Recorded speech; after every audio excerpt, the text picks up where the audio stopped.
Bien, buen día para todos. Vamos a dar inicio a nuestro comité de inversiones. Nuestro comité de inversiones semanal para el día de hoy, 22 de agosto del año 2023. Iniciamos, pues recordemos, estamos continuando este movimiento de corrección que hemos observado en el mercado durante ya prácticamente todo el mes de agosto, que inició a finales del mes de julio. Esto obviamente pues ha afectado el desempeño de nuestro portafolio de inversión.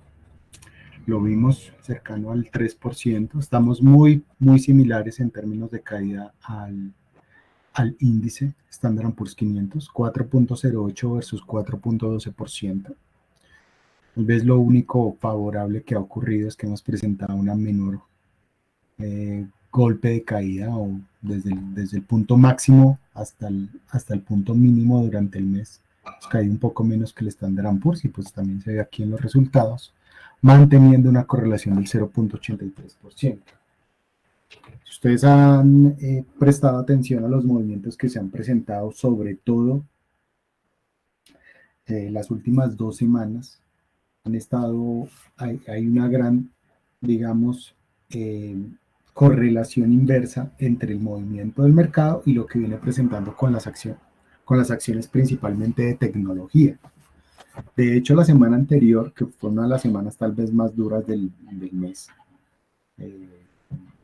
vimos cómo algunas compañías como Amazon, Microsoft empezaron a recuperarse y de hecho durante la jornada de ayer e incluso la jornada de hoy se empiezan a ver algunas recuperaciones específicamente en estos sectores.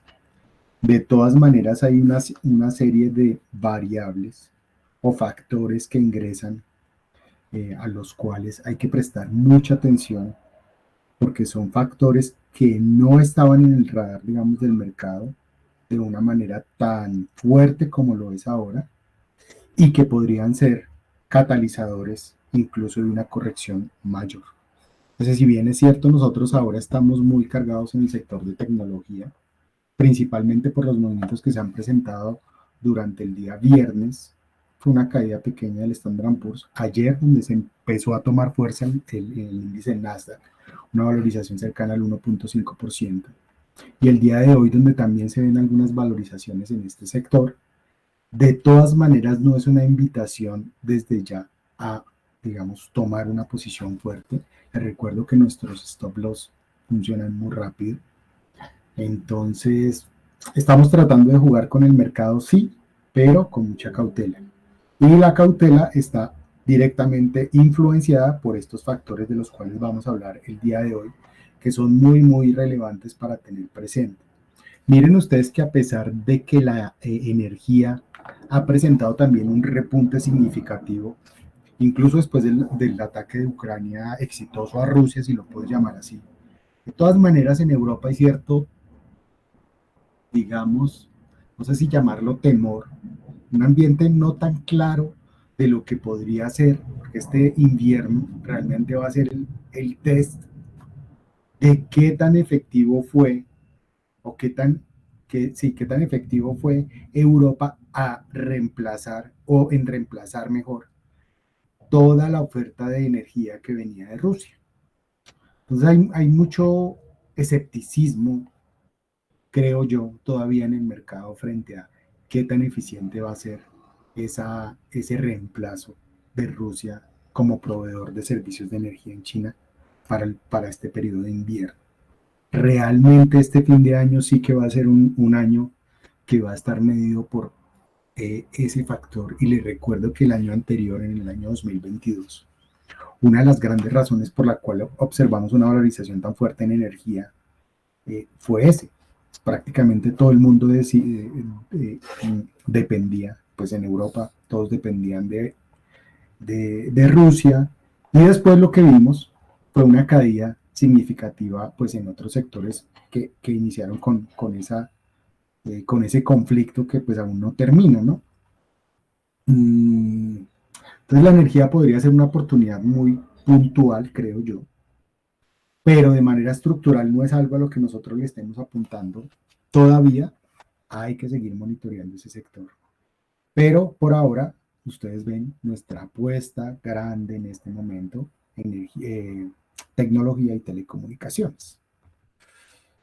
Observemos entonces qué es lo que ha venido pasando en el mercado. Miren, esta ya es la tercera semana en la que los precios de los bonos regresan o pierden valor de manera consecutiva con el mercado de acciones. Entonces, el primer punto aquí es que, contrario a lo que tradicionalmente pasa en el mercado, que es una correlación inversa, a partir del mes de este mes de agosto, que es el mes tal vez de la corrección, miren ustedes cómo los dos activos, esta gráfica de los bonos está inversa, es decir, que aquí lo que estamos viendo es un detrimento en el bueno, acá estamos viendo la tasa, pero para hacerlo un poco más claro, estamos viendo un detrimento en el precio del bono.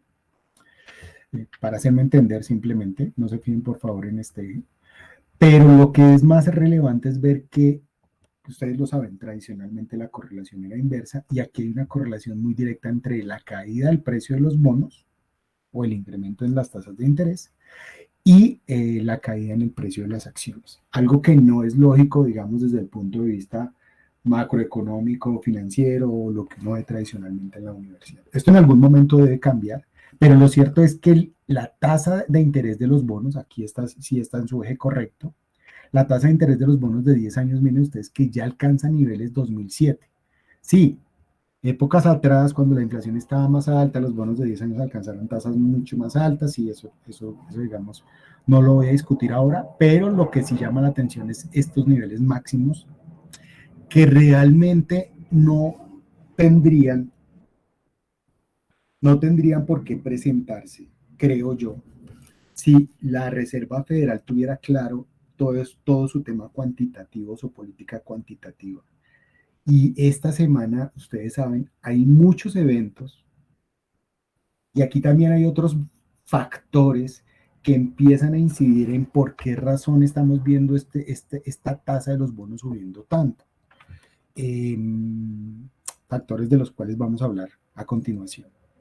Lo primero que les quiero comentar es lo que está pasando en China. Bueno, desafortunadamente hay una lectura negativa frente a la situación actual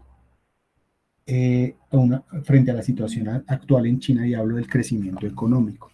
Desafortunadamente siempre hemos tenido ese problema y los economistas lo saben, digamos que ya está descontado, sí, pero hay un problema real de qué tan ciertos son los datos de China. La preocupación inicia esta semana por el tema del crecimiento económico. Podría haber una ralentización en lo que venía creciendo China en el largo plazo. La razón, al parecer, podría ser el mercado de real estate. En esta gráfica estamos observando el índice que muestra la deuda soberana o la deuda grado de inversión de China. Y las gráficas que están más abajo muestran el real estate. Miren que está a niveles mínimos, de eso es lo que vamos a hablar. Y aquí está la deuda de high yield en China. Bueno, China tiene un problema actual y es que en China hay deflación a diferencia de lo que viene ocurriendo en Estados Unidos. O sea, ya tenemos las tasas bajando. Pero de lo que quería hablar aquí es lo siguiente. Miren ustedes que en el año 2020 y 2021 el mercado hipotecario o de real estate en China alcanzó sus niveles máximos históricos. Había un crecimiento de población muy fuerte, lo que conllevaba y estaban, digamos, urbanizando fuertemente ciudades, estaban construyendo nuevas condominios, nuevos edificios, y esto estaba directamente relacionado con el incremento de la población. El efecto que está teniendo hoy China, o más bien la situación que está viviendo hoy China, es que se ha observado que ese crecimiento poblacional ha venido disminuyendo. Entonces, por un lado teníamos unas empresas como Country Garden, Evergrande, que esta semana de hecho se está acogiendo el capítulo 15 de bancarrotas en Manhattan. Y miren ustedes lo que estaba ocurriendo, pues venía creciendo la población y entonces las compañías simplemente fabricaban, incluso Me imagino que algunos de ustedes observaron cómo incluso habían ciudades fantasmas en China. Pero digamos que ahí no había tanto problema porque muchas veces cuando nacía una constructora privada, si la constructora, digamos, no tenía dinero suficiente, entonces el gobierno entraba y terminaba la obra o terminaba la ciudad. Igual habían movimientos o desplazamientos de población y las ciudades empezaban, digamos, a habitar y a desarrollar su propia economía. Desde el año 2021 ese fenómeno cambió y lo que se ha observado es un estancamiento en el crecimiento poblacional, algo que ha conllevado pues a que estas compañías tan gigantes, porque estamos hablando de las dos compañías más grandes, digamos, en términos de construcción inmobiliaria en China, Country Garden y Evergrande, pues tengan problemas financieros muy, muy fuertes. Tan fuertes pues que están generando estas caídas en los índices inmobiliarios. Cuando uno va a mirar la razón por la cual, o una de las razones por la cual podría presentarse una de la desaceleración económica en China, pues una de las razones más relevantes es el tema inmobiliario. Eh, Esto preocupa porque, pues efectivamente, gran parte de la población mundial o gran parte, perdón, del crecimiento económico estaba muy directamente correlacionado con lo que venía ocurriendo en China. Si China se estanca, definitivamente va a impactar a los mercados emergentes y obviamente también debería impactar a Estados Unidos o a los países desarrollados de manera general. Un componente adicional que quiero mencionar aquí es qué ha pasado con las tenencias de los bonos. Recuerden ustedes que la semana pasada hablamos que ese famoso costo de deuda en Estados Unidos ya había tocado el pico del $1.000.000.000 al año. Eso es un número pues psicológico, pero también es un número bien importante, el costo de deuda, los intereses que se pagan. Y aquí tenemos otro problema y es que adicional a tener una deuda tan gigante, estamos viendo que por ese incremento en tasas de interés, porque la gente está empezando a dudar de la fortaleza económica de Estados Unidos, digamos, en el largo plazo todavía, porque no es muy concreto, no es muy concreta la Reserva Federal en el mensaje, sí, ya pasamos o no pasamos, entonces digamos que eso está ahí como, eh, podría ser o no. La decisión de Fitch de haberle rebajado la calificación a Estados Unidos, qué tan efectivo va a ser ese ajuste cuantitativo de la Reserva Federal. Todos esos factores han llevado a que China y Arabia Saudita, dos de los más grandes tenedores de bonos de Estados Unidos, hayan tomado decisiones de reducir fuertemente. De hecho, China tiene su monto más pequeño en los últimos 14 años, cerca de $900.000 millones en tenencias de bonos del Tesoro americano, y Arabia Saudita tiene hoy en día su tenencia más baja en 6 años, algo así como unos $100.000 millones. Y pues aquí en la gráfica se observa cómo esa reducción, aquí están los 100.000 de Arabia, cómo se han venido reduciendo esas tenencias. Ese dinero, pues ustedes saben, no solamente se ha ido para, en el caso de Arabia Saudita, para inversión en sus propios proyectos de infraestructura, sino también para proyectos en otros países. Esta semana se están llevando a cabo dos reuniones claves, ¿no? El Jackson Hole, que es la reunión de banqueros más importante del planeta, que se lleva a cabo en Wyoming, en Estados Unidos, y en el otro lado, digamos, ese es el lado A del ring, los países, ¿cómo los llamaban ayer? Los aristócratas, y en el otro lado del ring están los que pelean por el pueblo, supuestamente. Están los BRICS, también se están reuniendo esta semana. Ustedes saben que estos países, los BRICS, que inicialmente eran Brasil, Rusia, India y China, que hoy en día ya no son esos cuatro. De hecho, esta es la mayor cantidad, o en esta reunión podría ser la mayor cantidad de países que se adicionarán a los BRICS. Argentina ya supuestamente va a entrar. Estamos hablando de 20 países que podrían entrar al grupo de los BRICS y 20 adicionales que están pidiendo solicitar o están solicitando mejor ingresar a los BRICS. ¿Por qué hay que prestar atención a esto? Porque es que sí efectivamente hay, ayer lo escuché en una conferencia y es que el problema de los BRICS no realmente, nadie sabe realmente cuál sea el objetivo, ¿no?, de los BRICS. A ciencia cierta, o sea, no hay como un punto, no hay como una visión de largo plazo concreta, si lo puedo llamar así. Pero lo que sí es cierto es que la gran mayoría de BRICS está muy cansado de que Estados Unidos prácticamente maneje todo el planeta a su antojo, y es lo que ellos dicen.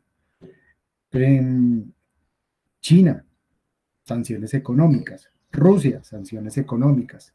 ¿Por quién? Por Estados Unidos. Entonces Estados Unidos parece que manda en los aristócratas y no puedo decir bien la palabra, y en el otro lado están los que supuestamente están luchando por el pueblo, los socialistas. Bueno, socialistas, esa palabra no debería estar ahí, pero, pero lo cierto es que observen ustedes el poder que está empezando a tomar el grupo de los BRICS. Ya habíamos hablado de una potencial moneda de ellos, de que querían bajarle el ritmo a la negociación del dólar. Bueno, el dólar ha venido subiendo consecutivamente unas 3, 4 semanas, que eso ha afectado negativamente al precio del oro.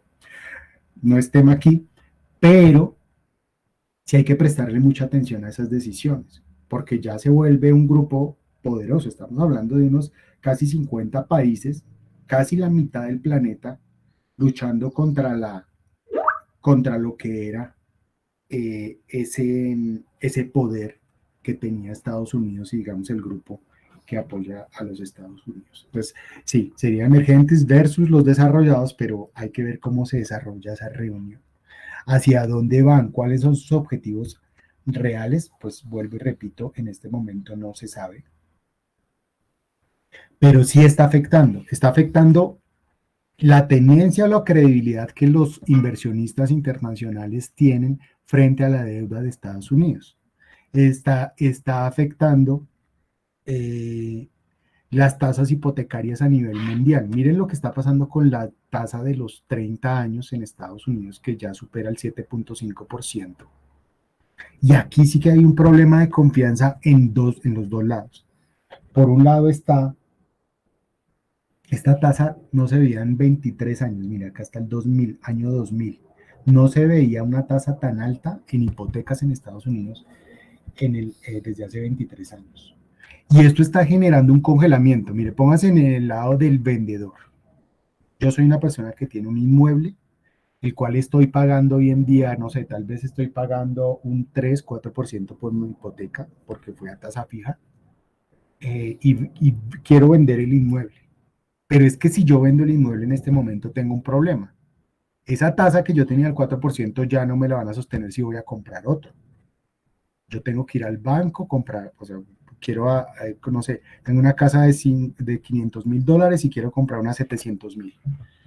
Por esa casa de 700,000, señor banco, mucho gusto, tengo que hacer un proceso nuevo y entonces voy a tener que pagar una tasa del 7,5. Entonces, desde el punto de vista vendedor, de pronto no es tan buen momento para vender, porque independientemente de los precios, que no es algo de lo que vamos a hablar acá, que han estado más o menos estancados, fíjense ustedes que no hay como un valor, no hay como una metodología en la que yo pueda obtener una mejor tasa de retorno, una mejor tasa de préstamo si quisiera vender mi casa y comprar otra mejor, más grande, mejor ubicada, etcétera, cualquiera que sea la razón. Y desde el punto de vista del comprador, la situación no es nada diferente. Yo hace un año o menos de un año podía conseguir tasas entre el 4 o 4,5%, y si hoy voy al banco porque quiero comprar una casa, pues me voy a enfrentar a una tasa que no veía hace 23 años, entonces yo mejor me espero a ver si de pronto todo lo que está haciendo la Fed y etcétera podría mejorar mi situación financiera hacia el futuro. Entonces, miren ustedes que hay una razón, tanto del lado de la oferta como de la demanda, para tal vez poner las cosas en stand-by. Y eso sí que es grave, o hay que mejor tenerlo presente, porque eso podría evitar, digamos, que la economía, y ustedes saben que para nosotros el sector inmobiliario es supremamente importante, y sobre todo el sector de construcción inmobiliaria. Miren ustedes cómo ese potencial estancamiento podría llevar a que desafortunadamente otros sectores de la economía no se desarrollaran como lo estábamos anticipando anteriormente. Ahora, no estoy diciendo con eso porque realmente no hemos cambiado el chip. No estoy pensando ya que vamos a entrar en una recesión. No, no, no. Estas son simplemente señales de alerta que se están desafortunadamente mmm, esparciendo o dando a conocer a la luz o saliendo a la luz mejor en un momento determinado donde tal vez no sería tan conveniente. ¿Ya?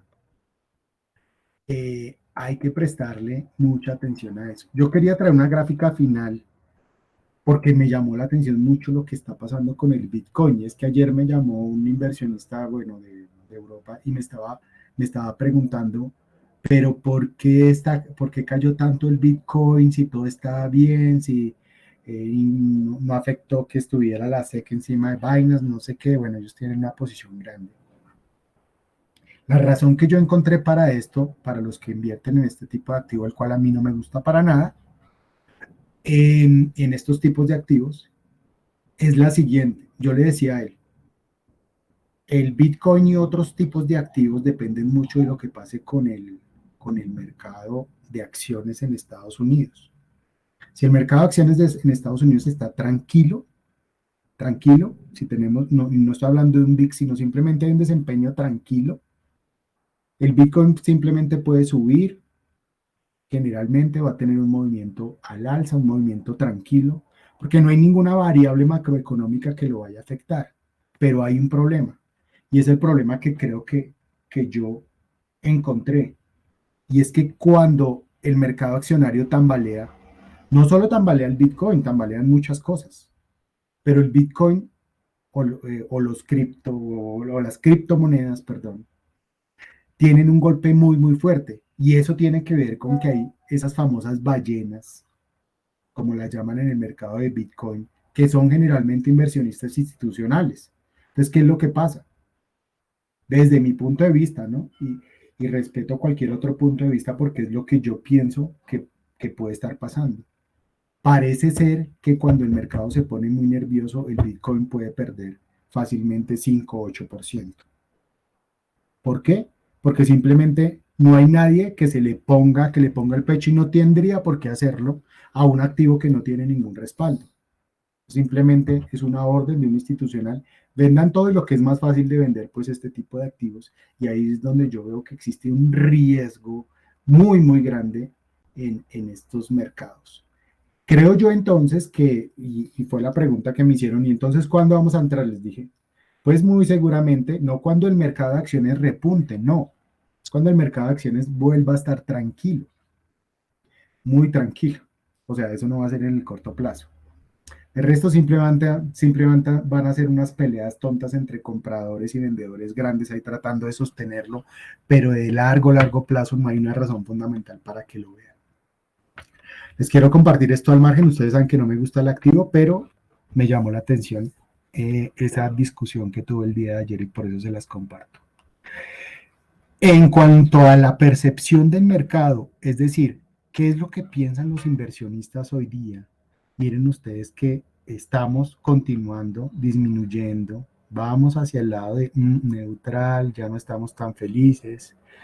Y aquí sí que llamo la atención a, vean ustedes lo importante que es que uno todas las semanas, y ojalá siempre nunca nos podamos perder, que uno realmente vea ese tipo de alertas, porque esto lo estábamos empezando a ver cuando estábamos por acá, empezamos como a ver que el mercado iba a entrar en corrección, ¿ya?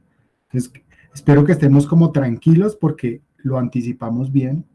Y ahora lo contrario que hay que hacer es prestar atención a esos movimientos o a esos factores clave que nos pueden ayudar a detectar cuándo va a ser el reingreso, digamos, fuerte en el mercado y con una tranquilidad que por lo menos nos diga que hemos tomado una decisión acertada. Algo que me llama la atención es que con una caída del 4% en el mercado, el indicador VIX prácticamente está en fiestas. No ha ocurrido nada grave. Esto no es tan bueno, ¿no? Porque aquí lo que está diciendo es que la gente está reteniendo las posiciones, reteniendo esos stops, porque no ha venido un flujo grande todavía. Y la razón es clara. La razón, más saltar acá un minuto para mostrarles las razones y volverlas a destacar, es que esta semana, aunque no hay mucho macro data, etcétera, sí hay estas decisiones, o bueno, lo de China se va a ir disipando, pero estas dos reuniones son supremamente claves.